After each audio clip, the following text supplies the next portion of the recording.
ஒரு சிறிய அழகான கிராமம். வயல்வெளி சூழ்ந்த அமைதியான இடம். அந்த கிராமத்தில் மக்கள் எளிமையாகவும் மகிழ்ச்சியாகவும் வாழ்ந்து கொண்டிருந்தார்கள். அந்த கிராமத்தில் அருண் என்ற ஒரு இளைஞன் இருந்தான். அவன் பெரிய பணக்காரன் இல்லை, ஆனால் அவனிடம் இருந்தது நல்ல மனசு.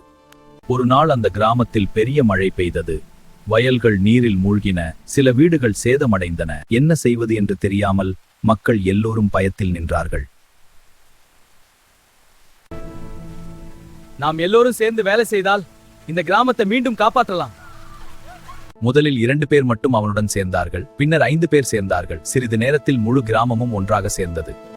அவர்கள் வீடுகளை சுத்தம் செய்தார்கள், வயல்களை சரி செய்தார்கள், தண்ணீரை வெளியேற்றினர். 3 நாட்களில் அந்த கிராமம் மீண்டும் பழைய அழகை பெற்றது. அருண், நீதான் இந்த கிராமத்தின் லீடர். அருண் சிரித்தான். அருண் சிரித்தான். லீடர் என்றால் ஆணை கொடுப்பவன் அல்ல, முதலில் வேலை செய்ய ஆரம்பிப்பவன் தான் உண்மையான வார்த்தைகள். ஒரு லீடர் பிறப்பதில்லை, அவன் தனது செயல்களால் உருவாகிறான்.